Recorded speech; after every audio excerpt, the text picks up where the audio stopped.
Thank you for joining the Scholar Trek panel on study abroad programs. We have three wonderful colleges and organizations participating in this panel. We have Florida State University, DePauw University, and Verto Education.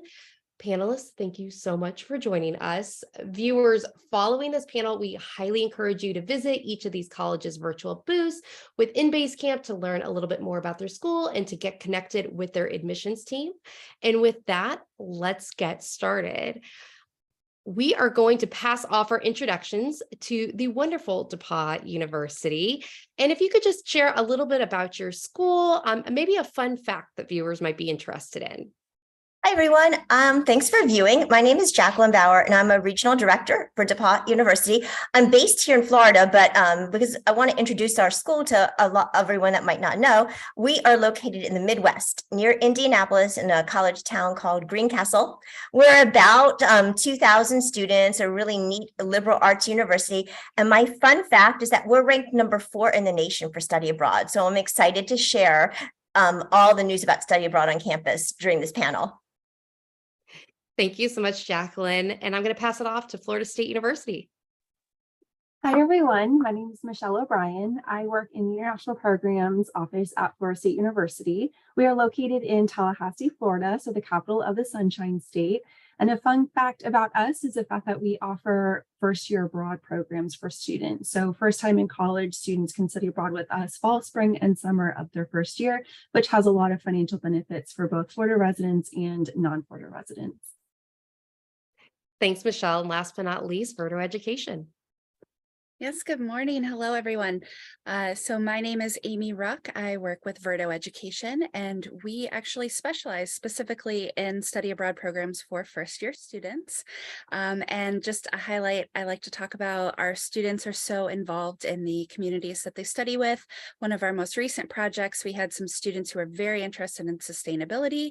They actually planted 1,000 trees last week down in Costa Rica, where they're studying to help offset carbon emissions. So I always just like to share a little bit of what our students are up to. Thanks, Amy. And viewers, Verto Education, Amy will talk about this a bit, is connected to several different colleges and universities who also have virtual booths within Basecamp. So please make sure to connect with those schools in addition to Verto to learn how you can take advantage of some of the information that Amy is going to share with you today.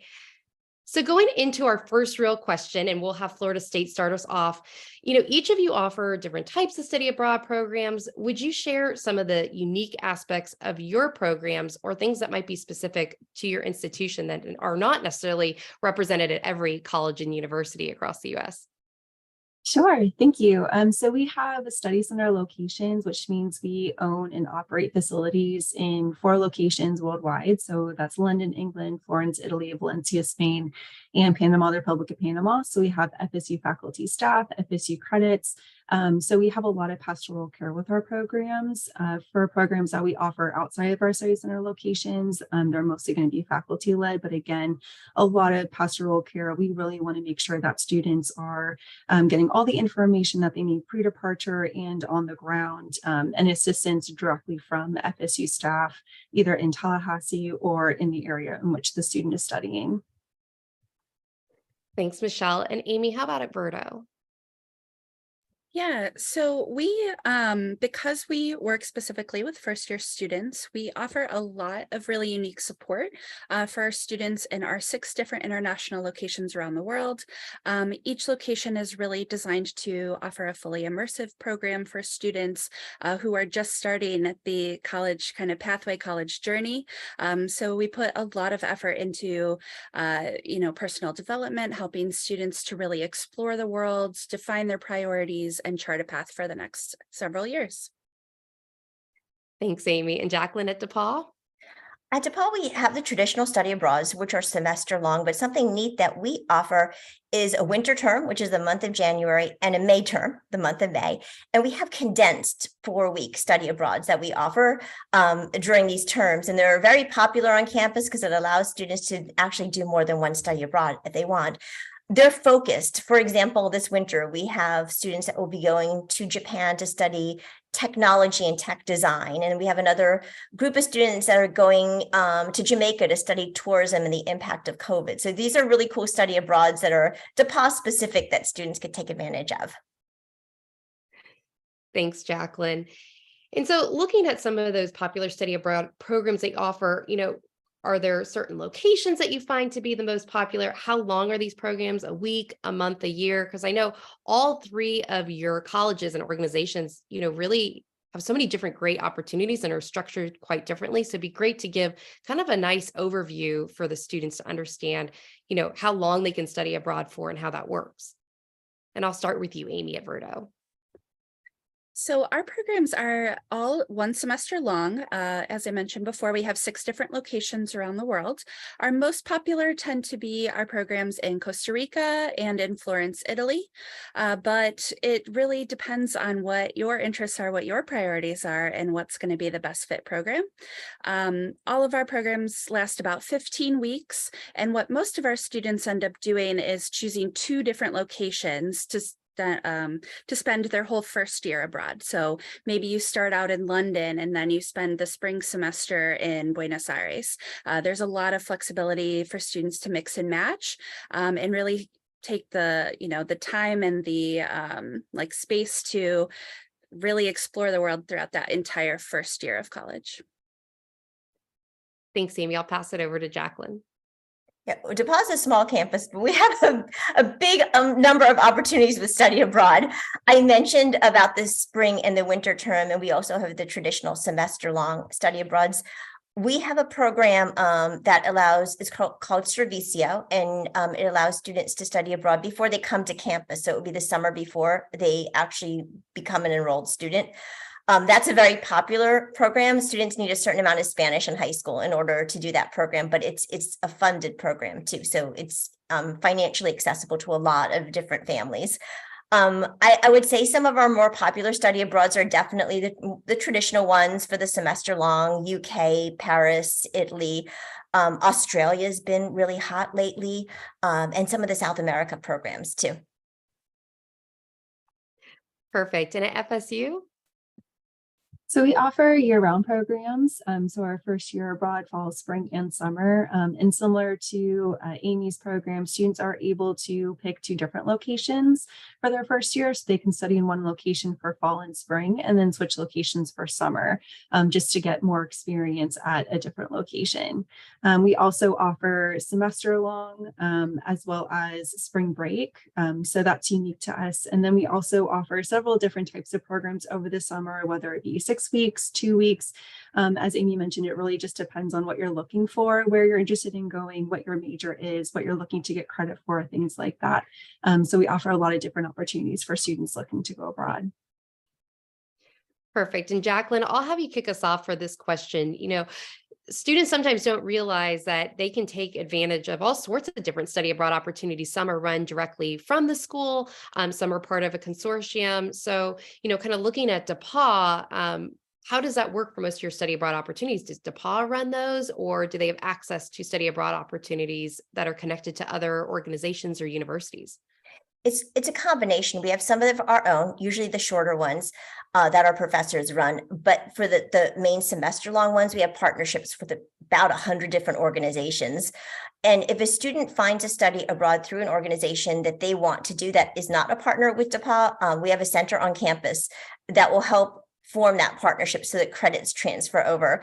We offer a lot of mentoring to our students before they go abroad. They need to do a series of steps before they study abroad. And one of those steps is to make sure credits are going to transfer and count towards their major so they could graduate on time. So we won't let them fall through the cracks. And we would definitely work with them to help them go where they want to go. Yeah, it's always good to not fall through the cracks. So that support is definitely needed. Michelle, how about at FSU? Sure. With us, it's all FSU faculty, staff credits. So students at FSU can easily go abroad with us, and everything, will be within the university. We do have non-FSU students who study abroad with us as well. So they would be treated similar as a transfer student. So they would just need to make sure that at their home institution, the credits that they're taking with us will transfer and count for whichever credits they're looking to count toward at their home institution. Thanks. And Amy, how about at Verto? And if you could also touch upon, for students who are spending kind of the first portion of their college education through a Verto education program, how does that work with your partner schools and that credit transferring over? Yeah, so because we are a standalone study abroad organization, we actually represent a consortium of about 70 different partner colleges and universities right now. DePauw is actually one of our partners, so that's pretty cool to have that connection. And so the way that it works with our credit transfer is that students are fully enrolled college students while they're participating in a Verto program, but they're not necessarily tied to one university while they're studying with Verto. So our students will complete either the first semester or the first year, and then we have college counselors who will work with them throughout their time with Verto to identify what comes next. What type of institution are you looking to go to? 2-year schools, 4-year schools. We have partners across the United States and around the world. So whatever type of institution a student is looking for, public, private, large or small, we can help match a student with a university that's going to be a good fit for them. And then once they finish their Verto program, if they choose to go to a partner school, we'll have had plenty of time to get the credits all ready to go, pre-approved, ready to transfer, or students can choose to go to a school that's outside of our consortium. We have plenty of students who decide to go to other universities as well, and so they'll work with their college counselor to make sure that those credits are going to transfer. But because all of our classes are designed for sort of that first year of college, and all of the classes students are taking are specifically designed to transfer, we don't tend to see a lot of issues with, credits not transferring or anything like that. Students are generally able to go where they want to go and take their Verto credits with them. Perfect. And we'll start with you, Michelle, for FSU for this question. But is it possible for a student to study abroad in a country that's not included in one of your programs? And what does that process look like for a student if they are able to explore opportunities that aren't initially presented to them from FSU? Sure, students are welcome to study abroad at universities abroad that aren't, covered under the international programs umbrella. That's actually handled by a different office called the Center for Global Engagement, but they do work with students to set up their own exchanges. So they can study abroad in Japan for a semester or even a year. That's not affiliated with international programs, but it still, offers some pastoral care through FSU, as the other office, the Center for Global Engagement, help students set up that exchange. Thanks. And Amy, I'm going to alter this question just a little bit for you since you have your set programs.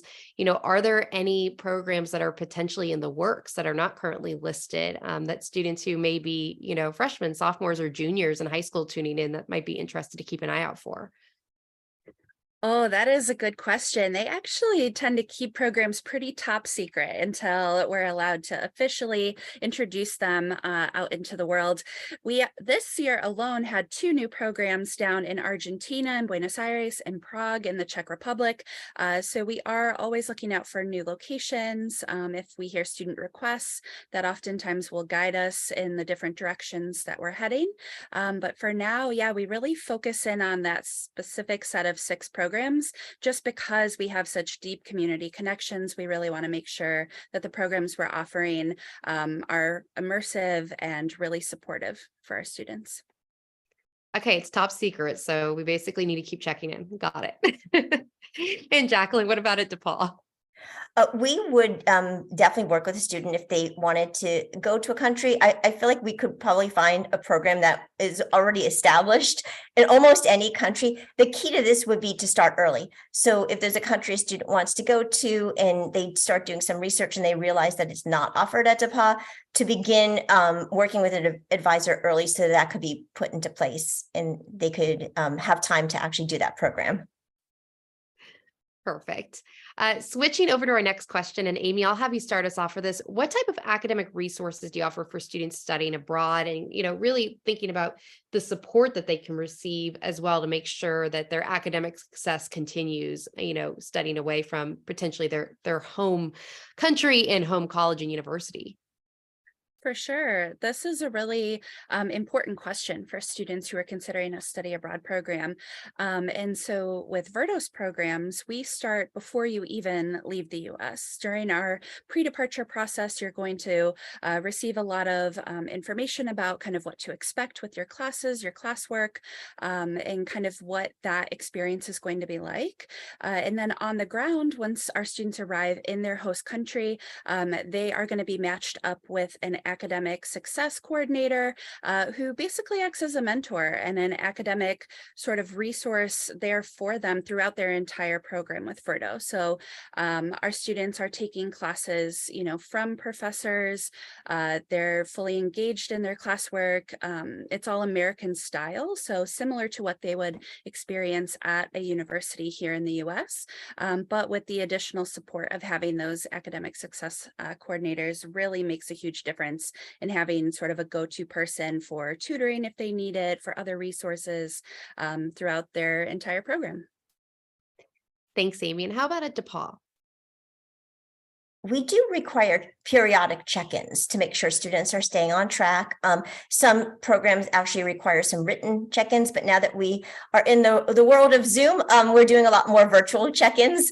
Besides staying on track academically, we also offer resources to make sure students are staying safe, and we have health resources included in our study abroad program, so everyone feels taken care of, and although they're abroad, still attached to a home base. Perfect. Periodic check-ins are always a good thing. I think we need those in all areas of life. So that's a good thing to have. And Michelle, how about for FSU's programs? We also introduce students to different types of resources they have access to prior to departure. So we have several orientation sessions where we walk students through all the things that they can, reference, especially for our first year students who haven't been on main campus and have access to a lot of resources that they have access to while abroad: mental health, physical health, tutoring, libraries, all sorts of different things that they are able to access prior to and while they're abroad. So we try to, make sure that our students are well taken care of. And, we also have staff on the ground who work with the students one-on-one to help, alleviate anything that may come up. And also our staff in Tallahassee, that 24/7 on-call resources. Thanks, Michelle. And Jacqueline, I'm going to have you kick us off for this question. And this is a big question for many students. And they want to know, do they need to be fluent in the language of the country that they're going to be heading off to? Or are there certain programs that don't require them to be fluent in that language? The majority of our programs do not. It's helpful to have a basic knowledge, but it's a great way to actually learn a language. The only one that has a language requirement for us is Servicio, and that's the one that is earmarked for incoming students. You have to have had 2 years of high school Spanish because it's a quick program and it's full immersion. But this is a great way to learn a new language and a new culture.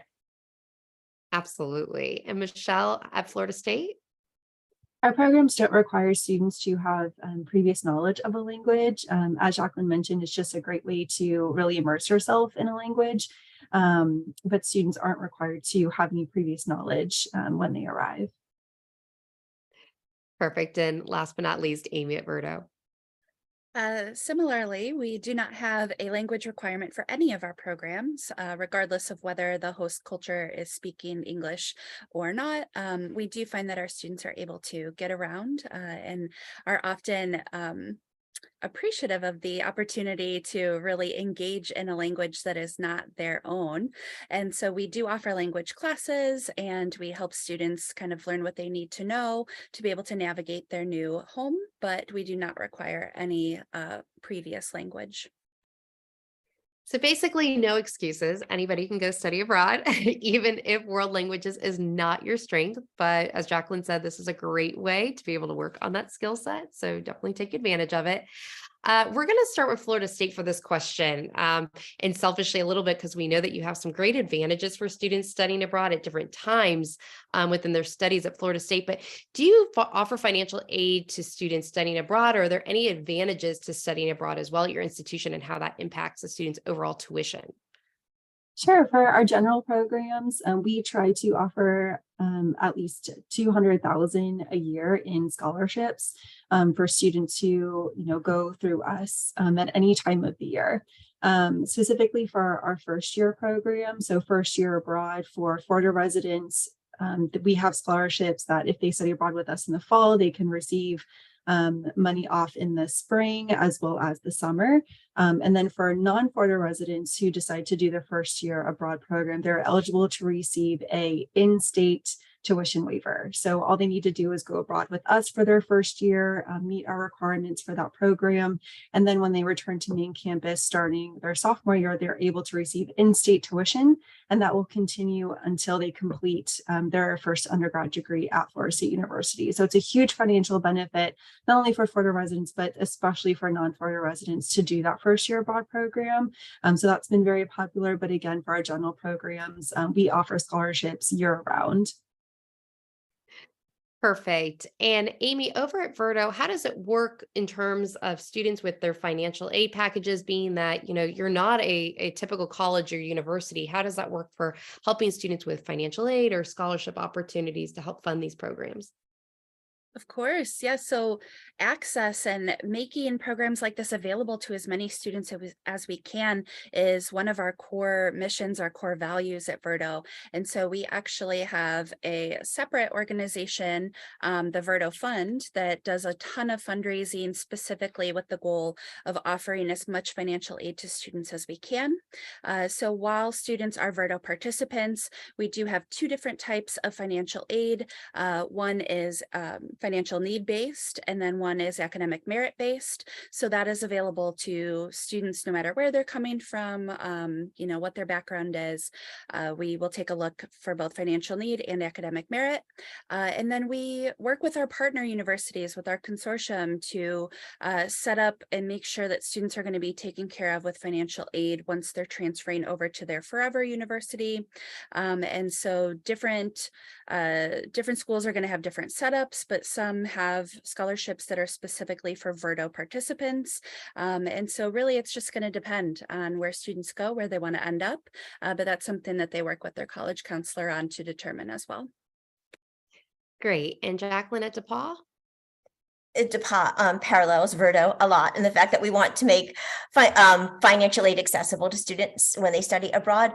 The financial aid based on the FAFSA covers a lot of the spring and the fall type of programs. And we also have a lot of grants that we help students apply for and obtain. So lots of support before students even start to plan their study abroad. They work with a financial aid counselor to make sure that the finances are in place too.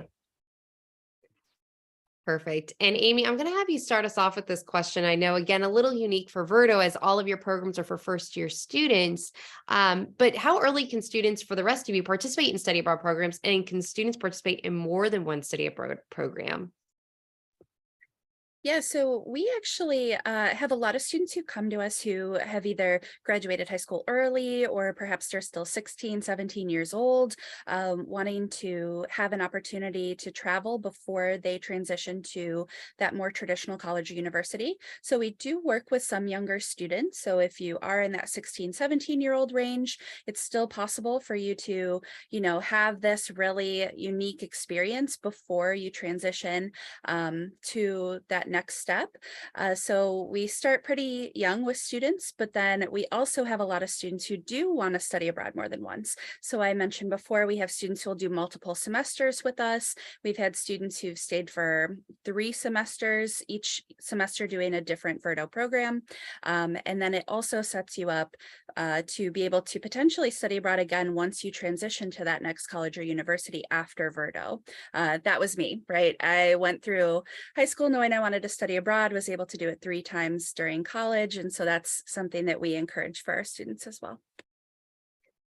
Thanks, Amy. And Jacqueline, I'll pass it over to you. And just specifically for DePauw and FSU, really, how easy is it to study abroad multiple times? And how does that work in terms of kind of your credits and making sure that you graduate within kind of a 4 or 5 year time period? Does that have any impact? And I'll start with Jacqueline for this. A lot of students at DePauw do multiple study abroad. So I love this question because we do have the winter term and the May term where they could do the smaller condensed ones, and then they get the travel bug and they decide to do a semester long one. It is preferred that a student has their major already declared before they do most of our study abroad programs so that we could fit the credits into their major and make sure they stay on track. With the exception of the Servicio one that actually happens before you come to campus, but it's almost encouraged to go out and do different study abroads during those May and winter term semesters. Perfect. And Michelle at FSU? We do have a number of students who decide to study abroad more than once, especially those who study abroad their first year. As Jacqueline mentioned, you just get the travel bug and you just want to keep going abroad to different locations. So that's why we offer international internships as well. So for students who have already studied once, perhaps they want to get work experience while abroad, but they are also welcome to go on a general study abroad program. And we do offer scholarships for students who study abroad more than once with international programs. Perfect. We're going to shift gears a little bit and talk just a little bit more general for these last couple questions so that students get invested in your universities and programs. So Jacqueline, I'll have you kick us off, but what type of programs and activities does, DePauw offer to prospective students so they can learn more about your school? And of course, we hope that they go visit your virtual booth, but we also want them to come visit your campus and learn about other opportunities, whether you're visiting their home high school or, doing something virtual with you as well.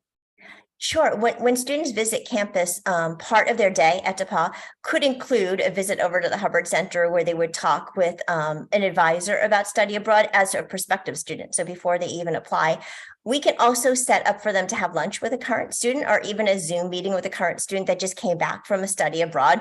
So they could ask the student-oriented questions and kind of get the one-on-one from someone that just did it the semester before. Funny that this comes up because I contacted our study abroad department yesterday to get some details for this panel, and they told me that the Hubbard Center, which coordinates all the study abroad, is actually featuring study abroad on their Instagram this week. So if students are interested, they could check out DePauw's Instagram too, prospective students, and see some of the cool things that are going on. That is perfect timing. Thanks, Jacqueline. And Michelle at FSU? I would encourage prospective students to visit the Office of Admissions website. They have a lot of virtual or activities for students to get involved in, whether it's info sessions or one-on-one sessions with counselors for students who are interested in applying and attending for a state university. As far as international programs opportunities, again, they're available to both FSU and non-FSU students. So we have a lot of information on our website, but we can also set up one-on-one meetings with students, whether that be virtual or in person. So a lot of different ways to connect with us. Thanks, Michelle. And how about for Verto Education? Verto offers a lot of different ways to engage students while they're in that sort of deciding, research, process. And so we offer, my two favorite things are our open houses. That is a virtual opportunity for students to hear about Verto. Just overall, we do kind of a general info session, but then we have individual breakout rooms where students can talk to our college counselors. They can talk to our admissions counselors. They can talk to our programming folks. And so it's a really great way to engage with the different aspects of the program that you're wanting to learn more about. And then we also do a lot of social media takeovers. We chat with students who are currently participating in these programs. So follow us on Instagram and YouTube and even TikTok. We do a lot on those three platforms. Oh, TikTok, the social media platform. I don't think any of you thought that you would be as involved with as you are today. And really going from here, what type of student thrives in your study abroad programs or at your university as a whole? And I'm going to have FSU start us off for this question.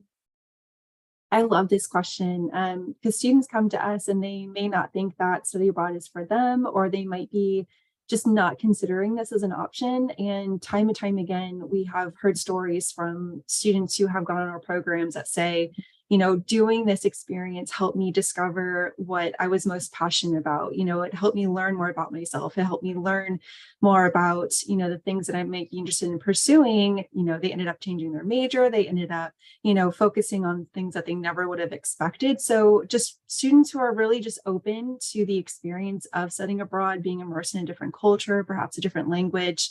and really, just open to stepping outside of their comfort zone. It's just a great experience to really learn more about themselves as well as the world around them. Thanks, Michelle. And Amy at Verto? I would absolutely echo everything Michelle just said. And then also what I tend to tell students is that really, you just need to be a little bit adventurous. We have students who come from every background, who've traveled before, who've never traveled before. We have students who are able to thrive as long as you are wanting to really get out there and do, some things hands-on, get out there and really engage with your host community and the world around you. We find that students who are excited about the opportunity to try something new tend to be the ones who take the most advantage of what the programs have to offer. Perfect. And last but not least, Jacqueline with DePauw. Same at DePauw. We look for students when we're actually looking for incoming students. We look for students that are curious, that want to try something different, which are the same exact qualities that would make you thrive in an international study abroad type of situation. So students that are a little bit out of the box, that are open to new things, and I would say that are good communicators too. Perfect. And we're just going to kind of wrap this up with, is there anything else that you would want a student to know? Any piece of advice, anything, again, that you would want them to know about your program or college or university? And I'll point it over to you, Amy, if you have any last parting words for this group that's listening. Of course, my biggest piece of advice when I'm chatting with students who are interested in an international experience is to not necessarily tie yourself to one specific location. A lot of students come in saying, I want to go to Paris or just, any specific city around the world. But I want to encourage students to keep an open mind and to really look for programs that are going to fit your specific needs, as opposed to saying, I want to go to this one location no matter what. And so, yeah, just keep an open mind. If you do want to learn more or, spend some time chatting with us here at Verto, our website is vertoeducation.org. Check that out. It's got a ton of extra info for you. Reach out to someone on the admissions team. We are always happy to answer questions and talk with you about what it might look like to do something like this after you finish up high school. Thanks, Amy. And Jacqueline? Study abroad is a favorite topic for most of us at DePauw. So reaching out through the admission office, we could link any prospective students up with by Zoom, or if they're visiting in person, with the department, students that have done this program before, to give them all the information they would need. Starting early is always a good thing. So identifying some places and being open to other places so you can discover what you could do on campus, but definitely connect with us. Yes, definitely connect. Everybody, as you can tell, is extremely friendly. They are here to help you through the process. And Michelle, any last words for this group? Just to echo what Amy said, it really is just about finding what's best for you, right? Whether it's a study abroad program or even where you're going to go for the next 4 years as a college or institution. Can you see yourself there? Talking to former program participants, looking at their social media videos, posts, things like that, and really just doing your own research to find what best fits you and your needs. Panelists, thank you all so much for sharing this extremely valuable information. Viewers, thank you for watching. Don't forget to visit each of these colleges' virtual booths to connect and to learn more. I think we heard that as a recurring theme today. Connect, connect, connect. They are here to help you through this process. Thank you again from the Scholar Trek team for tuning in, and we look forward to working with all of you.